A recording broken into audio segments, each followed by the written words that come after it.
अहमदी मुस्लिम। हाँ भाई, बोलो भाई। जी अरस भाई, अस्सलाम वालेकुम। आप, वालेकुम सलाम। आप अहमदी मुस्लिम है और अपनी शक्ल भी दिखा रहे हैं। आप क्यों तो कोई ये काम बात कर नहीं, रहे हैं? शक्ल मेरी पाकिस्तान में ही लोग देखते थे, गांव के लड़के भी देखते थे। अब इधर मैं यूरोप में, ग्रीस में आ गया हूँ। अब तो बस अगले महीने चले जाना मैंने जर्मनी। तो देख, जब अहमदी हुआ था उस वक्त बड़ी प्रॉब्लम हुई थी। बस 15-20 साल तकरीबन मुझे हुए हैं, अहमदी हुए 2002 में मैंने बैत की थी। बहस अच्छा, हुई थी, अच्छा। आप नॉर्मल सुन्नी मुसलमान से अहमदी हुए हैं? नहीं नहीं, मैं अहले हदीस, मेरा प्रेम था, अहले हदीस था मैं। चले, अहले हदीस भी हम सुन्नी लोग होते हम हैं। लोग समझते थे ना कि ये जो पीर प्रस्त है ना, दाता साहब वगैरह, मैं गुजरांवाला के रहने वाला हूँ। हम इन लोगों को स्टूपिड समझते थे कि ये लोग पढ़े लिखे होने के बावजूद भी दरबारों पर जाते हैं, वो पूजा प्रस्ती करते हैं। हाँ, हमें पता है अहले हदीस का क्या नजरिया है, हमें इस बात पे पता है। लेकिन वो आपने हदीस अहमदी नहीं तो बाबा मिर्जा गुलाम कादियानी ने आपको क्या चीज इतनी मुतासिर की उन्होंने? बाबा मिर्जा, वो जो नबी पाक सल्लम की पेशन गोइयां थी, हदीस से मैंने भी स्टडी किया। मैंने इतनी जल्दी तो नहीं बैत कर ली जैसे आपने एथिस्ट को एथिस्ट हुआ है ना, इतनी जल्दी तो नहीं हो गया। आपने रिसर्च एंड नॉलेज किया है, 7-8 साल लगे हैं, तो फिर आप उधर कन्वर्ट हुए हैं ना।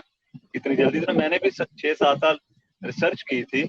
तो अहादीस का कम्बिनेशन किया, मुवाजना किया, स्टडी की है मैंने। तमाम अहादीस साहसीता की मैंने स्टडी की है। बाइबल भी मैंने स्टडी की है। तो कुरान तो तर्जमे के साथ 30-40 दफा पढ़ा हुआ है।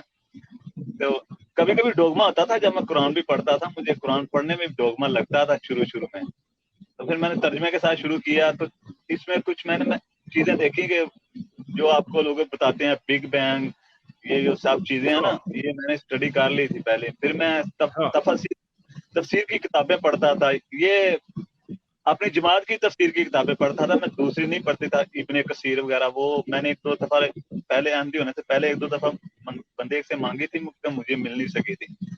तो अहमदियत की जो किताबें हैं ना, मिर्जा साहब की जो 93 बुक्स हैं, वो भी सारी ऑलरेडी मैंने स्टडी की हैं। रूहानी इकसान आपने का। वो बुक पढ़ी जिसमें उन्होंने कुछ 150 दफा लिखा हुआ था, लानत लानत लानत लानत। जी, ये 150 आप नहीं, हर एक जब 1000 दो। मैंने आप मेरी बात सुने, जब से मैंने आपको ज्वाइन किया ना, तकरीबन मैं 1 साल से आपको, 1.5 साल से देख रहा हूँ, सुन रहा हूँ। अच्छा। मैं अपने दिल की मैं बात करता हूँ। मैं ना किसी से डरता हूँ, ना मुझे डरने की जरूरत है। मैं अपने दिल की बात करता हूँ कि मैं समझता था कि मेरे अंदर इल्म बहुत है। ये हकीकत है कि इल्म है मेरे पास। तो लेकिन मैं सोचता था कि यार कभी ये एथिस्ट जो है ना, कोई दहरिया मुझे मिले ना, मैं उससे बात करूं। तो जब मैंने आपको देखा ना, तो मैंने वो गालिब अला कमाल से भी कहा था। मैंने कहा कि यार हमारे पास आपके सवालों के जवाब नहीं है। 3-4 सवाल हैं। ये हजरत आयशा की उम्र का जो तनाजा चल रहा है, पूरी दुनिया में चल रहा है। हजरत आयशा की उम्र 9 साल 6 साल की, ये चल रहा है जो। और गुलामी, किसी नबी ने गुलामी को खत्म नहीं किया। 1,24,000 नबी आए हैं, चलो 1 लाख नहीं तो बाइबल में या कुरान में जिनका जिक्र है वो 30-40 तो बनते ही है ना।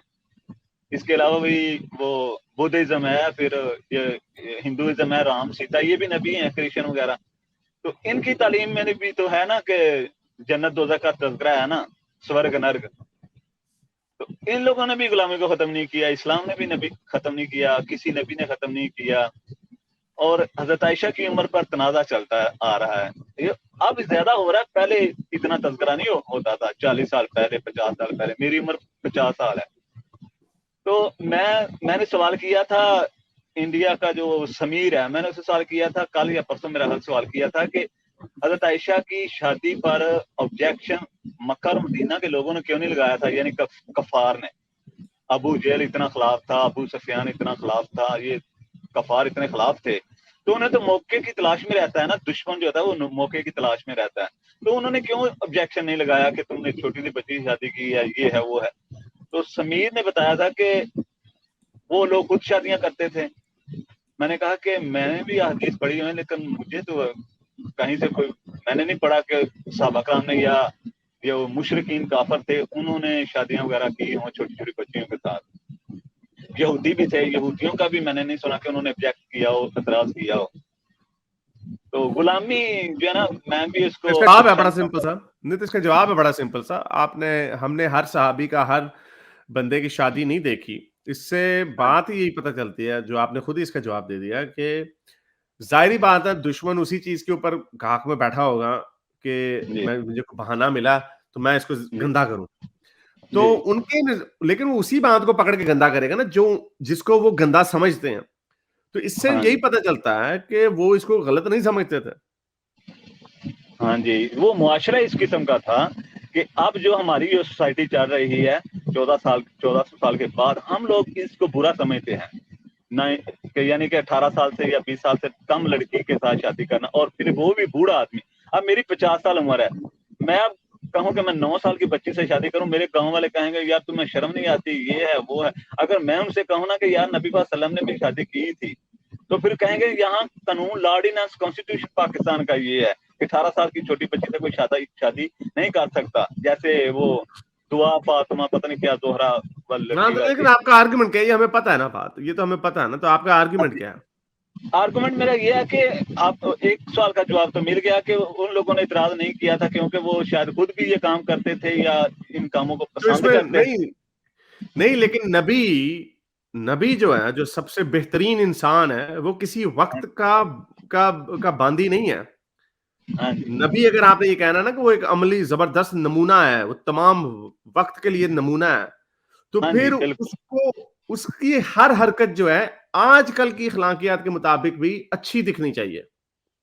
हाँ जी रोल वरना मॉडल है। वो अगर वरना वो इस दावे से का अलमबरदार नहीं हो सकता कि वो तमाम इंसानियत के तमाम ज़मानों का की बेहतरीन इखलाकी मिसाल है। ये आपको बात समझ आई है? हाँ जी बिल्कुल। उसी तरह जैसे ना मैं अगर ये कह दूं कि हाँ जी हम बड़े अच्छे लोग हैं, लेकिन आज से 100 साल बाद यानी हम अच्छाई की हाइट पे पहुंच चुके हैं, यानी इससे अच्छा और कोई काम नहीं हो सकता।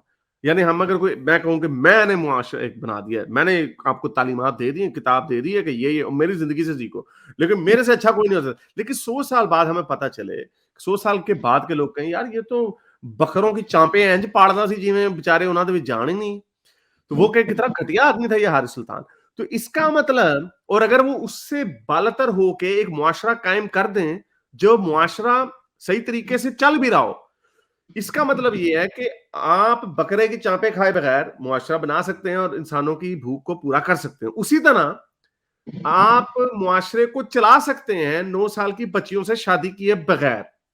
और 9 साल की शादियों बच्चियों से शादी करने की सिर्फ इखलाकी प्रॉब्लम यही नहीं है कि हाँ भी वो लोग करते थे। उसके पीछे ऑब्वियसली वजह है कि उससे नुकसान होता है। बच्चियां बच्चे पैदा नहीं कर पाती, वगैरह वगैरह। तो ये सारी चीजें जो हैं, इससे रसूल अल्लाह का जो मर्तबा है, कुरान भी कहता है कि इनसे सीखो, बड़े अच्छे तुम्हारे लिए एग्जाम्पल है।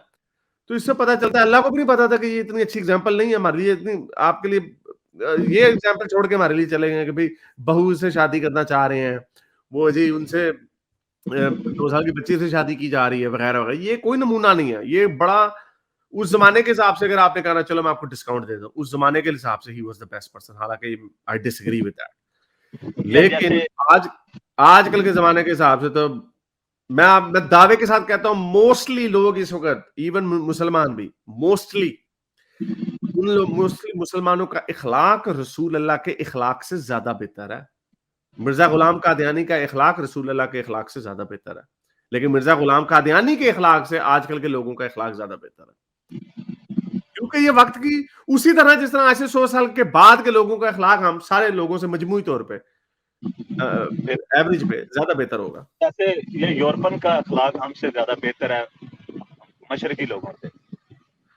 नहीं ये तो और बात है ना, चले ये तो एक ही जमाने के लोग हैं ना, मैं वो और उसमें भी ठीक है वो तो, लेकिन ओवरऑल अगर हम देखें पूरी बनी नूं इंसानियत जो आजकल है, उनका इखलाक जो है आपके कदीम लोगों के इखलाक से बहुत अच्छा है, और हारिस भाई किसी भी इसके अलावा कल्चर का फॉर एग्जाम्पल हारिस भाई मतलब कोई पीर है, जब उसका पता चल जाए ना कि इसने 9 साल की बच्ची से या 6 साल की बच्ची या 10 साल की बच्ची के साथ गुनाह किया तो फिर सब उससे मुतनफर हो जाते हैं, पीर परस्ती खत्म। लेकिन वो जना और नहीं, लेकिन वो जना को शादी से जो डिफरेंट क्लियर करेंगे ना, चले या तो ये तो कोई फिर आप ऐसा नहीं तो फिर आप अहमदी क्यों हैं? मुझे ये बताएं, ये प्रॉब्लम मैंने आपको बताई, ये प्रॉब्लम है आप एक ऐसे बंदे को फॉलो कर रहे हैं हजरत जी मोहम्मद को, और उसके बाद मिर्जा गुलाम कादियानी को जिसने 1000 दफा अभी मैं डोबे में मुझे कुछ समझ नहीं आ रही, अभी मैं मुझे कुछ समझ नहीं आ अच्छा रही, मैं इससे आपसे सीख रहा हूँ। आजा चलें, फिर अच्छी बात है ये आप मैं इनसे देख रहे इनसे हैं। कहना चाहूंगा, आप एक फेथ से शिफ्ट होकर दूसरी में आए हैं, ये साबित करता है कि आप एक ओपन माइंड रखते हैं, तो ये बहुत पॉजिटिव बात है। आप जुड़े ये रहे तो हमारे साथ और अपने सर्च मैं जारी ओपन रखिए। माइंडेड तो मैं हूँ शुरू से ही, नहीं, क्योंकि वो ओपन माइंडेड है, इससे पता चलता है। 1990 में मैंने मैट्रिक पास किया था और उस वक्त मेरे गांव में कोई भी मैट्रिक लड़का नहीं था। तो 92 में मैंने कंप्यूटर के कोर्स भी कर लिए थे, तो मेरे पूरे इलाके में कोई कंप्यूटर किसी को जानता तक नहीं था। तो ओपन माइंडेड चले मैं अपनी फैमिली में मैं पहला लड़का हूँ जो एमडी हूँ। हमारी फैमिली ट्राइबल जो हमारा कबीला है वो तकरीबन 500 बंदों पर मुश्तमिल है, ननियाल ददयाल। तो हमारी चले बहुत बड़ी फैमिली है, बाट बरादरी है हमारी, आपको गुजरात से मैं बिलोंग करता हूँ। आपको मिर्जा तो गुलाम कादियानी की कुछ बातें दिखाते हैं। मिर्जा गुलाम कादियानी कहते हैं the meaning of the beast of the earth is the evil scholars, यानी इवल स्कॉलर्स जो है ना, जो जो जमीन के जो दरिंदे हैं, जी उसका मतलब है ये scholars.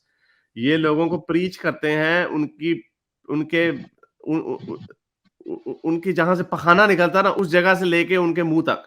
It means you will not find purity, यानी ये स्कॉलर्स को कह रहा है इस तरह की बातें। अच्छा चले, एक है जी किनको ये बारे में कह रहा है कि ये, और इसके उर्दू में ये उर्दू में जो किताब है उसमें वर्ड रंडी वर्ड यूज किया गया है। उर्दू में आता है।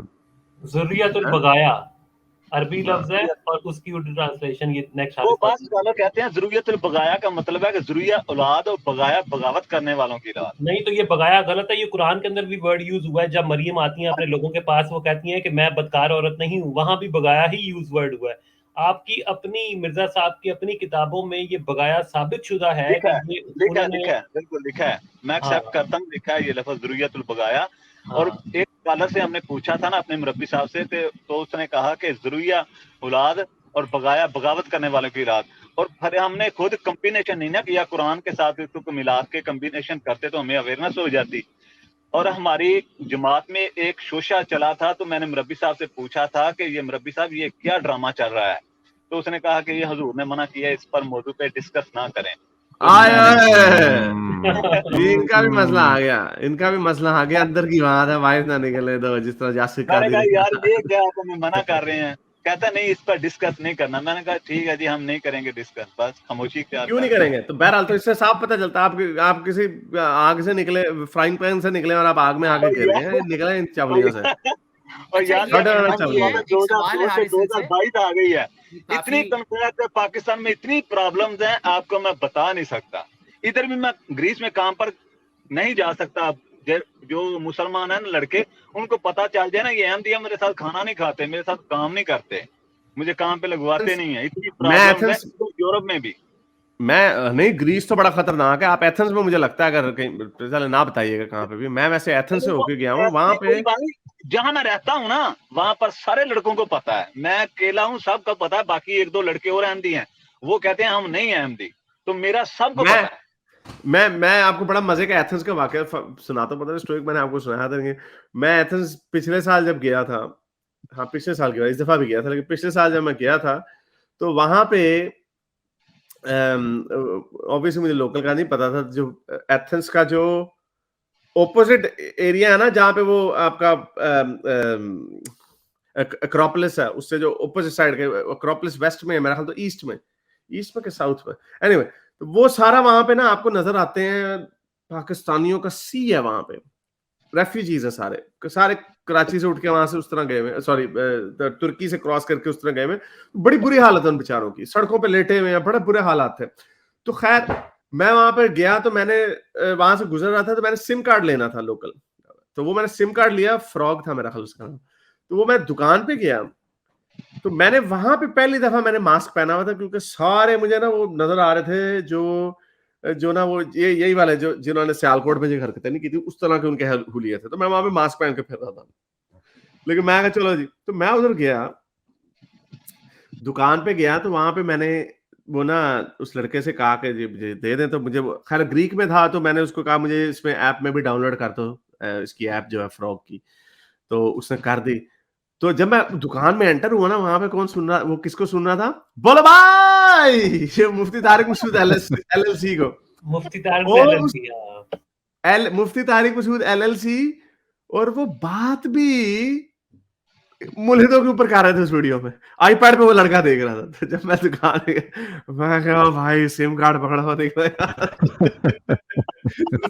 तो ये तो एथेंस बड़ा खतरनाक एरिया है। एथेंस इतना खूबसूरत एरिया है, यानी वो जहाँ पे एक्रोपोलिस वगैरह, लेकिन अनफॉर्चुनेटली लेकिन बेड़े गर्क किए वैसे लोगों ने। लेकिन तो एक और हमारे ये स्टोइक भाई ने भेजा है, ये क्या है, नाजमुल अलहदी रूहानी खजाइन। रूहानी खजाइन नजमुल हुदा, वॉल्यूम नजमुल हाँ, हुदा। इसमें लिखा हुआ है, दुश्मन हमारे बेबानों के खंजीर हो गए और उनकी औरतें कुतियों से बढ़ गईं। वाह, ये है आपके मिर्जा गुलाम कादियानी की जबान। वाह जी। नहीं अहमदी मुस्लिम, मैं आपको एक बात बता दूं, मैं भी एक ना मलंग वाकया हुआ हूँ। मैं आपको ये लिख के मलंग दे रहा हूँ कि आप जल्द ही जो है ना, आप ये छोड़ देंगे। बस उस वक्त जब आप छोड़ यार देंगे ना, मुझे अहमदियत कबूल करने में इतनी प्रॉब्लम हुई थी, अब तक मेरी शादी नहीं हो सकी, इतनी प्रॉब्लम थी। नहीं हमें ना बात करके मुझे पहले समझ लें 30 सेकंड में ही पता चल गया था आपने छोड़ देना 100%। बस अब आप ये सोच लें, जब आपने छोड़ना है तो फिर आपने यार अपना ये शो करना है कि मैं मुसलमान वापस हो गया हूँ, या आपने ओरिजिनल शो करना है नहीं मैं एथियस्ट यार एग्नोस्टिक इन हो गया हूँ, लोगों ये को आपने फिर सोचना है चूना बस। तो लगाना है ना, अपनी जिंदगी बचाने चूना तो लगाना है इनको। हाँ, क्योंकि आप तकरीबन हो चुके हैं, मैंने हिसाब लगा लिया, ये आप याद रखें ये बात। ये बस यार क्या करें, जीना भी है, जिंदगी भी गुजारनी है, पर अभी मुझे कंफर्म हो नहीं रहा। मैं खुद भी सर्च कर रहा हूँ, जारी सीख रहा रखें, मलंग ने आपको कह दिया। हूँ। चले जी, बड़ी मेहरबानी, शुक्रिया। वैसे हरस भाई हमारे इलाके के ही हैं, हमारी एक ही गपशप जब लगाते हैं पंजाबी में, बड़ा मजा आता है इनका। बहुत शुक्रिया आने का अहमदी भाई, अपना ख्याल रखिएगा, खुल के बातें ना कीजिएगा। ओके, गुलजार भाई अल्लाह। दूसरे में आए हैं, एक सेकंड, हाँ नहीं एक जी, सेकंड, एक सेकंड। मुझे हाँ हाँ रेमो, अब आ रही है आवाज हारिस? हाँ जी हाँ जी जी। आप सही है मैंने इन अहमदी भाई से बस बहुत छोटा सा सवाल पूछूंगा। भाईजान, जी। अभी अहमदी का एक बहुत बड़ा स्कैंडल निकला था, निदा नसीर साहिबा आई थी और मी टू मूवमेंट के हवाले से उन्होंने कहा था कि उनको रिलेटिव ने सेक्सुअली अब्यूज किया बचपन से, इवन वो 6 साल की उम्र से। फिर उन्होंने एक ऑडियो लीक की थी जिसमें वो खलीफा से शिकायत कर रही हैं और खलीफा उनको कह रहे हैं इस बात को दबा दो। इस बारे में क्या आप लोगों में बात होती रही है और क्या हुआ यार था ये? पर्दा ही रहने दो, पर्दा ही ठीक है। और पर्दा ठीक है, जब भी आप अहमदी में उस वक्त भी अभी भी हैं आप, हालांकि आप कह रहे हैं पर्दा ठीक है, तो I will pray for you as a scientist. Okay, पर्दा ही रहने दो यार। सॉरी। गुलजार भाई नहीं, गुलजार भाई चले, बहुत शुक्रिया आने का, थैंक यू। लेकिन गुलजार भाई उनकी मजबूरी समझा ना, वो यानी वो इतराफ कर रहे हैं इस बात का, वो कह रहे हैं कि हाँ ये प्रॉब्लम्स हैं इसके अंदर, और इस एज अ जमात एज अ इंस्टीट्यूशन ये प्रॉब्लम्स हैं इनके अंदर। ऐसा भी हो सकता है किसी मुल्हिद की भी कोई इस तरह की हरकतें सामने आ जाएं, लेकिन मुल्हिदों का कोई चर्च नहीं है, कोई इस तरह का कोई ऑर्गेनाइजेशन उस तरह नहीं है। मैं आपको दावे के साथ बता सकता हूँ कि फर्ज करें किसी मुल्हिद का कोई इस तरह का 2 नंबर काम पता चल जाए, तो हम सारे लोग जो हैं उसे डिस्टेंस करेंगे, मरियम नमाजी उसको उसको एक्सकम्युनिकेट करेगी। तो ये सारी चीजें जो है ना, ये हाँ, फिलहाल इसमें बयान असल में मेरा ये बात करने का मकसद पता है क्या था हारिस, कि वो जो लड़की की ऑडियो लीक हुई थी उसका दर्द बहुत था बेचारी का, बहुत दर्द में उसके रही थी, कई साल तक सेक्सुअली अब्यूज हुई थी रव्वा में, इनका जो रव्वा है, और खलीफा साहब उसको दबाने की कोशिश कर रहे थे। मेरा पॉइंट है कि इनके अखलाकियात का दावा तो बहुत करते हैं ये लोग, कुरान और मिर्जा साहब, लेकिन इनसाइड बहुत घिनौनी इनकी चीजें होती हैं, ये मेरा पॉइंट है। मेरे इस नेक काम को जारी रखने के लिए मुझे पेपैल या पेट्रियन पे जरूर सपोर्ट कीजिए, ताकि मैं अपना पैगाम ज्यादा से ज्यादा लोगों तक पहुंचा सकूं।